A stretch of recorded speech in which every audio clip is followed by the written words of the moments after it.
கிறிஸ்துவில் பிரியமானவர்களே, அன்பின் வாழ்த்துக்கள். கிறிஸ்துவின் சீஷர்கள் ஊழியங்களிலிருந்து உங்கள் அன்பு சகோதரன் ப்ரூஸ். பிதாவாகிய தேவனுடைய அன்பும் கர்த்தராகிய இயேசு கிறிஸ்துவின் கிருபையும் பரிசுத்த ஆவியானுடைய அந்யோன்ய வழிநடத்தலும் பாதுகாப்பும் அரவணைப்பும் உங்கள் யாவரோடும் இருப்பதாக.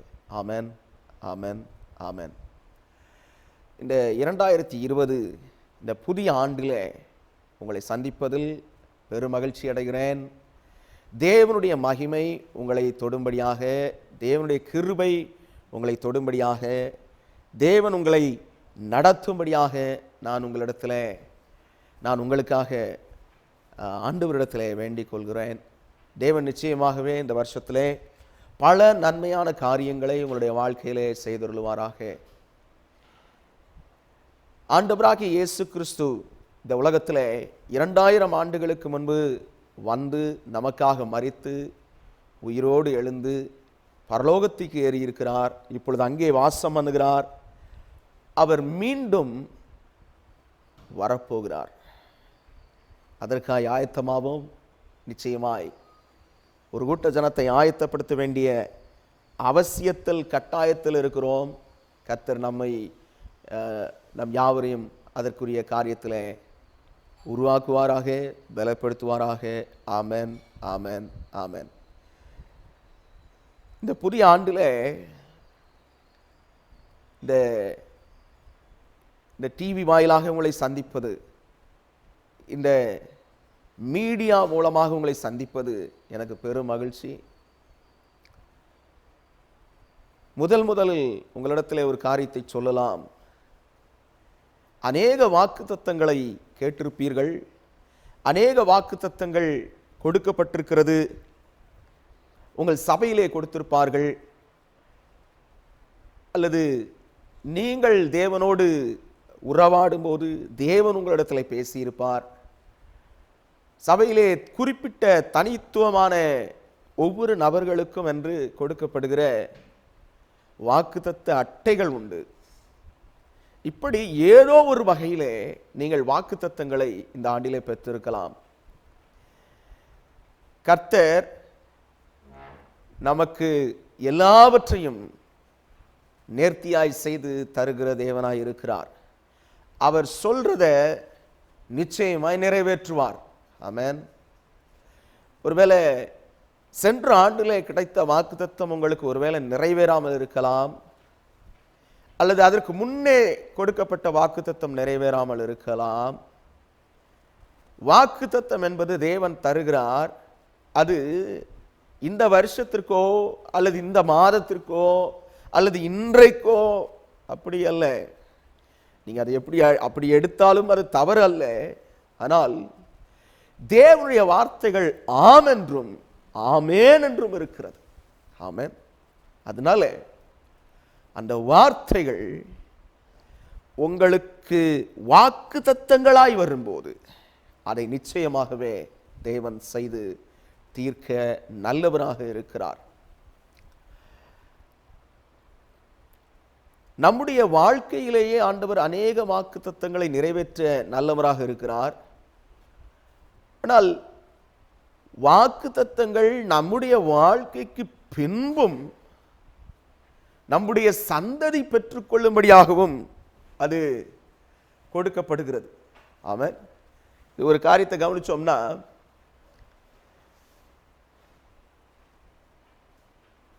ஆபிரகாம் தேவனிடத்திலிருந்து அநேக வாக்குத்தத்தங்களை பெற்றிருந்தான். அதிலே ஒரு வாக்குத்தத்தம், உன் ஜாதியை, அதாவது உன் சந்ததியை வானத்து நட்சத்திரத்தை போலவும் கடற்கரை மணலை போலவும் பெருக பண்ணுவேன் என்ற வாக்குத்தத்தம். அந்த வாக்குத்தத்தத்தை கவனிச்சு பார்த்தீங்கன்னா, ஆபிரகாம் இந்த உலகத்தில் வாழ்ந்தது 175 ஆண்டுகள். அதுல 100வது வயதிலே அவனுக்கு ஈசாக்கு பிறந்தான் என்று பார்க்கிறோம். அந்த 100வது வயதிலே ஈசாக்கு பிறந்த பின்பு ஈசாக்கு 40 வயதிலே திருமணம் முடிந்தது. அவனுக்கு 60 வயதிலே குழந்தை பிறந்தது. ஏசாவும் யாக்கோபும் 60 வயதிலே ஈசாக்குக்கு பிறந்தார்கள். அப்படியானால் ஆபிரகாம் 160 வயதிலே ஈசாக்கினுடைய பிள்ளைகளாயிருக்கிற ஏசாவையும் யாக்கோவையும் கண்டான். ஆபிரகாமின் வயது நான் ஏற்கனவே சொன்னது போல 175 வயதிலே அவன் மரித்தான் என்று வேதம் சொல்லுகிறது. 15 ஆண்டுகள் அவன் தன்னுடைய பேர பிள்ளைகளோடு இருந்தான். இதுல கவனிச்சோன்னா அந்த இஸ்ரவேல் என்கிற ஜனம் பெருகி இருந்தது பாருங்க. அது ஆபிரகாம் பார்க்கல. யாக்கோபு தன் புத்திரரோட எகிப்துக்கு போகிறான் பாருங்க, அது கூட அவனுக்கு தெரியாது. ஏன்னா முறையில் இறந்து போயிடுறான். யாக்கோபு எகிப்திலே போய் அங்கே போகும்போது சின்ன கூட்டமாக போகிறாங்க, ஒரு சின்ன குடும்பம். ஆனால் எகிப்தை விட்டு அவங்க திரும்ப வரும்போது எகிப்தில் 430 வருஷத்துக்கு பின்பாடி அங்கிருந்து வர்றாங்க. வேதம் சொல்கிறது புருஷர்கள் மாத்திரம் 6 லட்சம் பேர். 20 வயதுக்கு மேற்பட்டவர்களை தான் புருஷர்கள் என்று வேதம் சொல்லும். அப்போ புருஷர்கள் மாத்திரம் 6 லட்சம் பேர். சும்மா ஒரு தோராய கணக்கு பண்ணோம்னா அவர்களுக்கு பெண் பிள்ளைகள் இருந்திருக்கலாம். பெண் பிள்ளைகளை கணக்கிலேயே அநேக நேரம் கொண்டு வருகிறதில்லை. இந்த வேத புஸ்தகத்திலே யூதர்களுடைய முறைமையின்படி அவர்கள் அதை செய்கிறதில்லை. அதனால் அந்த பெண் பிள்ளைகளை பற்றி அங்கே எழுதப்படவில்லை அதிகமாக. வெகு சிலரை பற்றி தான் அநேக இடங்களிலே பெண்களை பற்றி எழுதியிருக்கிறது. அப்போ ஆண்டவர் ஆபிரகாமுக்கு தந்த வாக்குத்தத்தத்தை அவன் மறைந்து கிட்டத்தட்ட 500 வருஷத்துக்கு பின்னாடி கவனிச்சு பார்த்தோன்னா அதை நிறைவேற்றி இருந்தார். இன்றைக்கு அந்த ஜனம் பெருசா ஒரு பெரிய கூட்டமாக தான் இருக்குது. ஆமேன். உலகம் முழுசும் எங்கேயோ பரவி இருந்தாங்க. எல்லாரும் அறிந்த சரித்திரம். ஆண்டவர் திரும்ப அவர்களை கூட்டி சேர்த்தார். தேவனுக்கே மகிமை உண்டாவதாக. ஆமேன். பாருங்க, இப்படி தேவன் வாக்குத்தத்தம் கொடுப்பாரானால் அதை நிறைவேற்றுகிற ஒரு நல்ல ஆண்டவராக இருக்கிறார். ஆமேன். அவருடைய தீர்மானங்கள் ஒரு நாளும் பொய்யாய் போகிறதில்லை. உங்களை குறித்து, உங்கள் குடும்பத்தை குறித்து, உங்களுடைய தொழிலை குறித்து, உங்கள் வேலையை குறித்து, அல்லது இது எல்லாவற்றுக்கும் மேலாக உங்களை குறித்து பரலோக திட்டம் ஒன்று இருக்கு பாருங்க. அதையும் ஆண்டவர் மறக்கிறது இல்லை. ஆமென். அந்த பரலோக திட்டம், அந்த பரலோக திட்டத்துக்கு நேர ஆண்டவர் உங்களையும் என்னையும் நடத்த விரும்புகிறார். ஆமென். இந்த வாக்குத்தத்தங்கள் இந்த உலகத்தில் நாம் இருக்கிற பொழுது தேவனால் கொடுக்கப்படுகிற ஆசீர்வாதங்களை பெற்றுக்கொண்டு அதிலே நடந்து பழகுகிறதற்கு உதவுகிறவைகளாய் இருக்கிறது. நாம் மரித்த பின்பு அந்த வாக்குத்தத்தங்கள் நம்முடைய சந்ததிக்கு போய் சேருகிறது. ஆமென். வசனம் கர்த்தருடையது. இந்த வானமும் பூமியும் ஒழிஞ்சிட்டாலும் இந்த வசனம் ஒரு நாளும் ஒழியாது. அதனால தேவன் உங்களை ஆசீர்வதிப்பாராக, உங்களை பலப்படுத்துவாராக, கிருபையளிப்பாராக. இந்த கிறிஸ்துவின் சீஷர்கள் ஊழியங்களிலிருந்து, டிசைபிள்ஸ் ஆஃப் கிரைஸ்ட் மினிஸ்ட்ரி, இதிலிருந்து கர்த்தர் உங்கள் யாவருக்கும் கொடுக்கிற வாக்குத்தத்தம் இது இந்த வருஷத்துக்கு மட்டும் இல்லை, எப்பொழுதும் என்றென்றும் உங்களுக்கு உரித்தான ஒரு வாக்குத்தத்தம். ஆமென். எரேமியா தீர்க்கதரிசியின் புஸ்தகம் 31வது அதிகாரம் 31வது அதிகாரத்தில் 3வது வசனம், அதுல 2வது பகுதி. ஆம், அநாதி சிநேகத்தால் உன்னை சிநேகித்தேன், ஆதலால் காருண்யத்தால் உன்னை இழுத்து கொள்ளுகிறேன். ஆமென். ஹல்லேலூயா. ஆம், அநாதி சிநேகத்தால் உன்னை சிநேகித்தேன். ஆமென். அவருடைய சிநேகம் எப்படி இருக்கு பாருங்க, அநாதியா இருக்கிறதா. இந்த அநாதி சிநேகம்னா என்ன அப்படின்னு சொல்லி கொஞ்சம் கவனிச்சு பார்ப்போம்னா, நான் ஆரம்ப முதல் உன்னை சிநேகிக்கிறவராகவே இருக்கிறேன், உன் மேல கருணை உள்ளவராகவே இருக்கிறேன், உன் மேல அன்புள்ளவராகவே இருக்கிறேன் அப்படின்னு சொல்றார். இந்த வார்த்தை எப்ப வருதுங்கிறத நம்ம கொஞ்சம் கவனிக்கணும், ஏன் வருதுங்கிறதையும் கொஞ்சம் கவனிக்கணும். அவன் வேதத்தில் அநேக வாக்குத்தத்தங்கள் இருக்கிறது. ஆண்டவர் இந்த வார்த்தையை தின தியானத்தின் போது எனக்கு தந்து, இதுதான் வருகிற வருடத்தில் நீ கொடுக்க வேண்டியது என்று சொல்லி தந்தார். அப்ப அந்த அநாதி சிநேகம், அந்த அநாதி சிநேகம் என்பது என்ன? அந்த அநாதி சிநேகம் என்பது நான் உன்னை பூர்வ முதல் ஆரம்ப முதலே உன்னை என்ன பண்ணுகிறேன், நேசிக்கிறேன், உன்னை நடத்துகிறேன் என்று சொல்லி தேவன் விரும்புகிறார். ஆமென். தேவனுக்கே மகிமை உண்டாவதாக. ஆமென். இந்த வசனம் எப்ப வருதுன்னு பார்த்தீங்கன்னா, இஸ்ரவேல் ஜனங்க தேவனுடைய கட்டளையை மீறி நடக்கும்போது வருது. இதை ஏன் அநாதி சிநேகம் ஆண்டவர் சொன்னாருங்கிறதுக்கு ஒரு வசனத்தை வாசிப்போம்னா, உபாகமம் புஸ்தகம் 4வது அதிகாரம் 37வது வசனம் இப்படி சொல்லுது, அவர் உன் பிதாக்களில் அன்பு கூர்ந்தபடியால் அவர்களுடைய பின் சந்ததியை தெரிந்து கொண்டு. ஆமென். பிதாக்களில் அன்பு கூறுகிற கர்த்தர், அவர் பிதாக்களில் அன்பு கூறுகிற நல்ல கர்த்தராய் இருக்கிறார். பிரியமானவர்களே, அப்போ ஒருவேளை நீங்க இன்றைக்கு இப்பொழுதுதான் ஆண்டவரை ஏற்றுக்கொண்டிருப்பீர்களானால், கர்த்தர் உங்களை ஏற்றுக்கொள்ளுகிறதுனால், உங்களை அன்பு கூறுகிறதுனால், உங்க மேல வச்சிருக்கிற கிருபையினாலே, உங்களை நேசித்ததுனாலே என்ன செஞ்சிருவாரு, உங்க குடும்பத்தையும் கர்த்தர் நேசிப்பார். ஆமென். அவர்களை தெரிந்து கொள்ளுவார். அதுதான் அந்த அநாதி சிநேகம். அவர் பின்னாடி வருகிற சந்ததியை மறந்துட மாட்டார். பின்னாடி வருகிற அந்த சந்ததிக்கு ஆண்டவர் என்ன உங்களுக்கு வாக்கு பண்ணினாரோ அதை அவர்களுக்கு அருள் செய்கிற ஒரு நல்ல ஆண்டவராக இருக்கிறார். ஆமென்.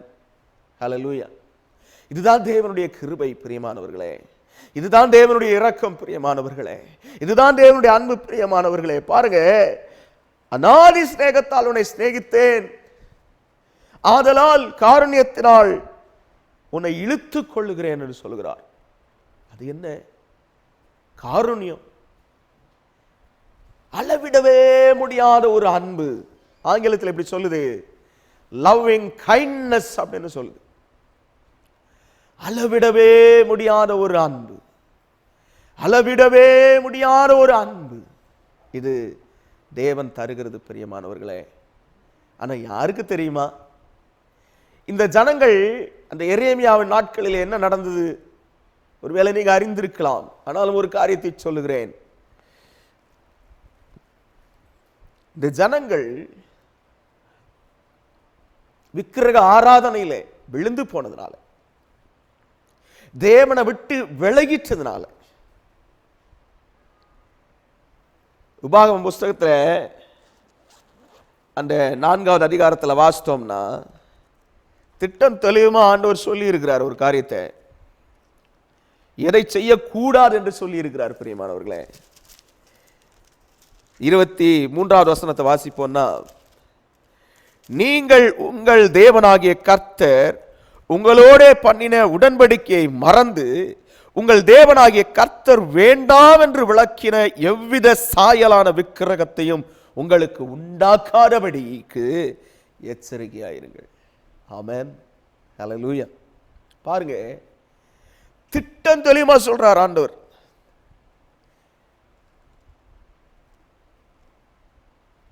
உங்கள் தேவனாகிய கர்த்தர் வேண்டாம் என்று விளக்கின, அவர் வேண்டான்னு சொல்றாரு. அந்த விக்கிரகத்தை எந்த சாயல்லையும் உருவாக்க கூடாது. பிரியமானவர்களே, கொஞ்சம் நிதானித்து அறிந்து நாம் செய்ய வேண்டியதை செய்வோமாக. இதனுடைய அர்த்தம் என்ன? நீங்க ஒருவேளை என்னை கேட்டுக்கொண்டிருக்கிற பிள்ளைகளே, நீங்க ஒருவேளை விக்கிரக ஆராதனை இருந்து இப்ப மாறி இருக்கலாம், அல்லது நான் விக்கிரக ஆராதனையை விட்டுட்டேன் பிரதர், அதனால எல்லாம் நலமா இருக்குது அப்படின்னு நீங்க சொல்லலாம். ஆண்டவருடைய வார்த்தை பொருளாசையை ஒரு விக்கிரக ஆராதனை என்று வேதம் காட்டித் தருகிறது. மாத்திரமல்ல,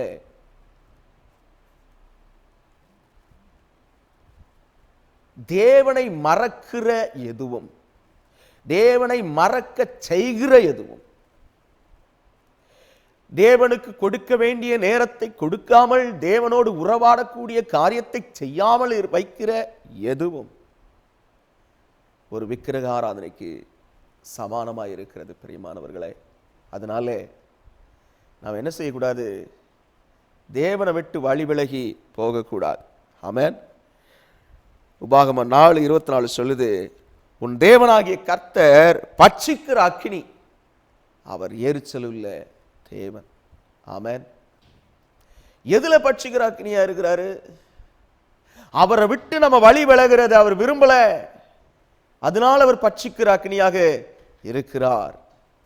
பாருங்க 25, நீங்கள் பிள்ளைகளும் பிள்ளைகளின் பிள்ளைகளும் பெற்று தேசத்தில் வெகுநாள் இருந்த பின்பு நீங்கள் உங்களை கெடுத்து யாதொரு விக்கிரகத்தையாவது யாதொரு சாயலான சுரூபத்தையாவது பண்ணி உன் தேவனாகிய கர்த்தருக்கு கோபம் உண்டாக்க அவர் பார்வைக்கு பொல்லாப்பானதை செய்தால் நீங்கள் யோர்தானை கடந்து சுதந்தரிக்க போகிற தேசத்தில் இராமல் சீக்கிரமாய் முற்றிலும் அழிந்து போவீர்கள் என்று இந்நாளில் உங்களுக்கு விரோதமாய் வானத்தையும் பூமியையும் சாட்சி வைக்கிறேன்.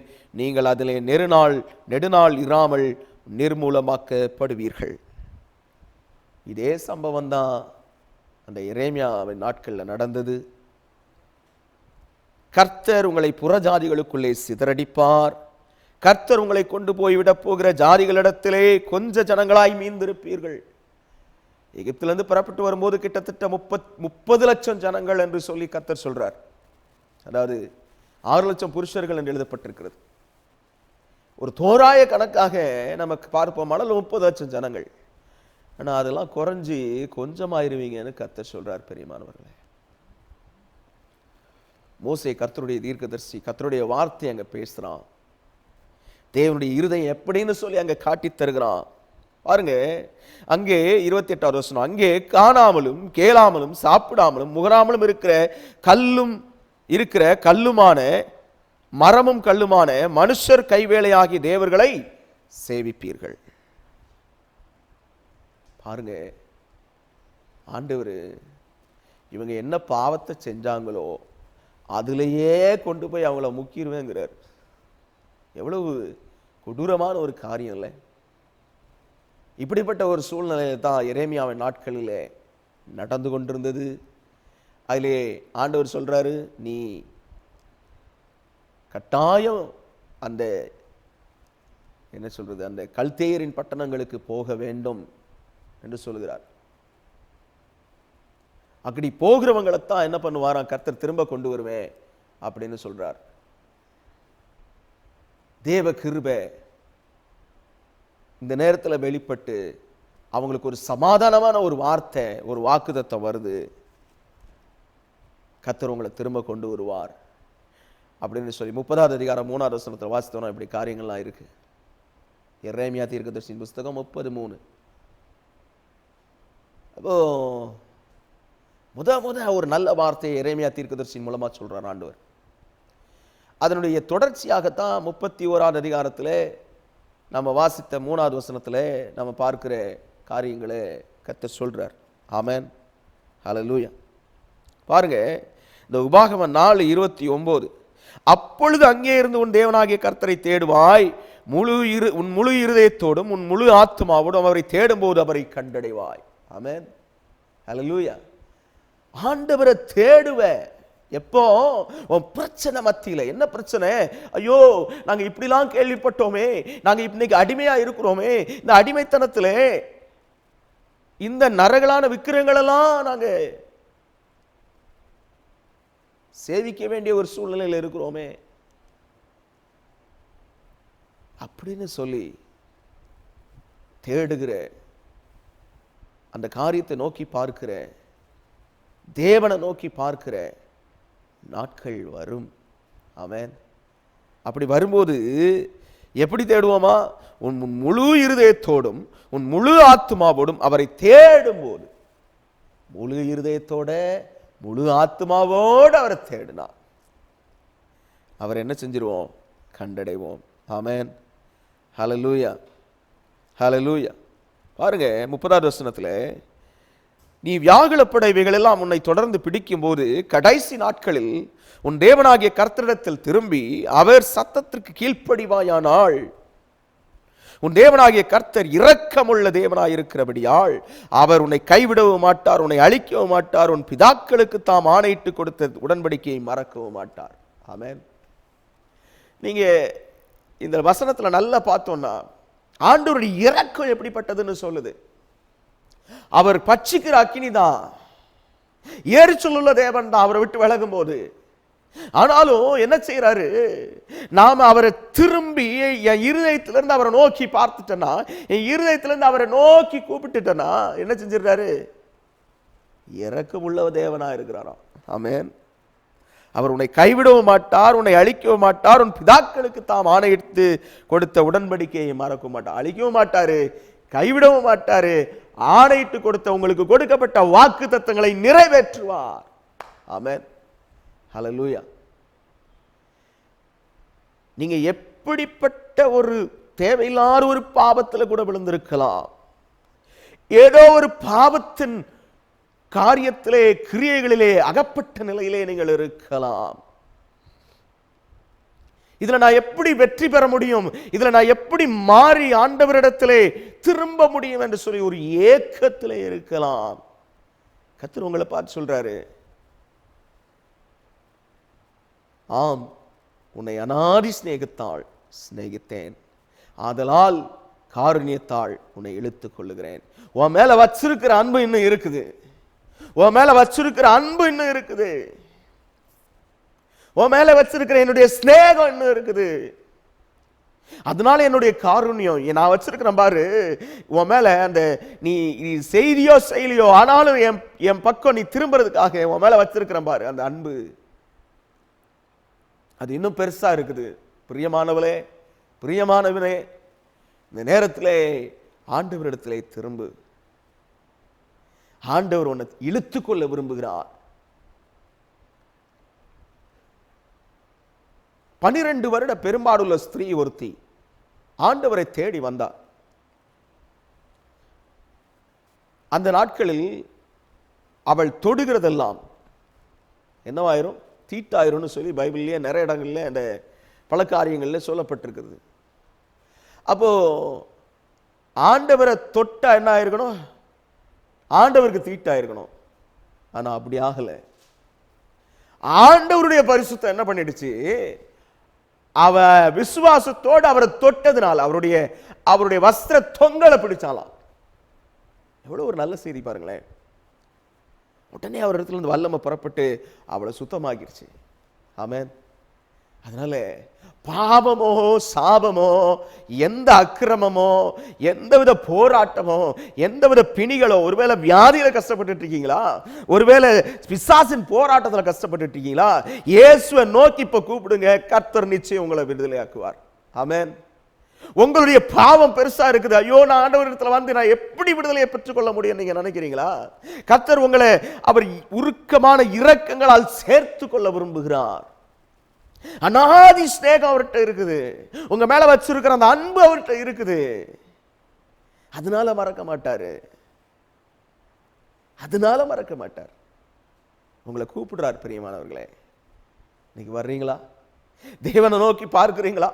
தேவனிடத்தில் உங்களை ஒப்பு கொடுக்கிறீங்களா? தேவன் உங்களுக்கு நன்மை செய்ய விரும்புகிறார். நீங்க கேட்கலாம், என் குடும்பத்துல கடன் பிரச்சனை இருக்கு, என் குடும்பத்துல வேலை இல்லை பிரதர், என் குடும்பத்துல என்ன தொழில் பண்ணாலும் நஷ்டம் பிரதர், என் குடும்பத்துல ஒரே சாபம், சில வருஷங்களுக்குள்ளே சிலர் மரித்து போய் விடுகிறார்கள், குறிப்பிட்ட ஆண்டுக்குள்ளே சிலர் மரிக்கிறார்கள், என் குடும்பத்தில் இப்படி இளம் வயசுல மரணங்கள் இருக்கிறது.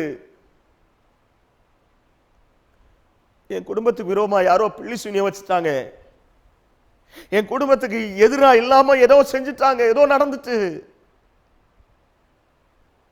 ஏதோ ஒரு பிரச்சனை, அல்லது குடும்பத்துல சமாதானமே இல்லை, ஒருத்தர் சண்டை போடுறது, கணவன் மனைவிக்குள்ள ஒரு ஒற்றுமை இல்லை, பிள்ளைகளுக்கும் பெற்றோருக்கும் ஒரு சமாதானம் இல்லை, ஏதோ ஒரு பிரச்சனை. இன்றைக்கு கர்த்தரிடத்தில் வாங்க, இன்றைக்கு இயேசுவேன்னு கூப்பிடுங்க, நிச்சயமா உங்களுக்கு விடுதலை தருவார். இயேசு நிச்சயமாகவே உங்களை விடுவிப்பார். ஏன்னா அவருடைய பலன் அவ்வளவு பெரியது, அவருடைய வல்லமை அவ்வளவு பெரியது. பிரியமானவர்களே, எங்க வாழ்க்கையில நாங்க பட்ட காரியங்கள், பட்ட போராட்டங்கள் அதிகம். என்றைக்கு கர்த்தரை தேடினோமோ அப்பொழுது தேவன் தந்த வாக்கு தத்துவத்தின் அடிப்படையில் இன்றைக்கு வரைக்கும் உன்னை நான் நடத்துவேன்னு சொல்லி வாக்கு கொடுத்த தேவன் இன்றைக்கு வரைக்கும் ஒரு நாளும் கைவிடாமல் எங்களை நடத்துகிறார். பிரியமானவர்களே, என்னுடைய தேவன், என்னுடைய தகப்பனாகிய இயேசு எனக்கு சொன்ன வாக்கு தத்துவத்தை எனக்கு நிறைவேற்ற நல்லவராக, இரக்கமுள்ளவராக, கிருபையுள்ளவராக இருப்பாரானால் உங்களுக்கும் அதை செய்ய அவர் நல்லவராக இருக்கிறார். ஏனென்றால் தேவனிடத்தில் பட்சபாதம் இல்லை, அவரிடத்தில் யாதொரு மாறுதலும் தேடுதலும் இல்லை. அதனால அவர் நிச்சயமா உங்களை என்ன பண்ணுவாரு? விடுதலையாக்குவார். நீங்க என்ன சூழ்நிலை வேணா இருக்கலாம். பிரதர், நான் என்னென்னவோ முயற்சி பண்ணி படிச்சு பார்க்கிறேன், படிக்க முடியல, இந்த பிள்ளை கீழ்ப்படியுமான்னு நினைக்கிறான், கீழ்ப்படிய மாட்டேங்குது. என்ன பிரச்சனை வேணா இருக்கலாம், எதுவா வேணா இருக்கலாம். ஆனா கர்த்தர் சொல்றாரு, நீங்க இன்னைக்கு என்ன தேடி வந்துட்டீங்கன்னா நான் நிச்சயமா என்ன செய்வேன்? உங்களை விடுதலையாக்குவேன். நான் நிச்சயமா என்ன செய்வேன்? உங்களை விடுதலையாக்குவேன். நான் நிச்சயமா என்ன செய்வேன்? உங்களை விடுதலையாக்குவேன்னு சொல்றார். பிரியமானவர்களே, ஆமென், ஹல்லேலூயா. தேவ கரம் உங்களை தொட்டு சுகமாக்க விரும்புது, தேவ கிருபை உங்களை தொட்டு சுகமாக்க விரும்புது. என்னுடைய கடன் பாரங்களை, பிரச்சனைகளை மாற்றின கர்த்தர் உங்களுக்கும் நன்மை செய்ய நல்லவராக இருக்கிறார்.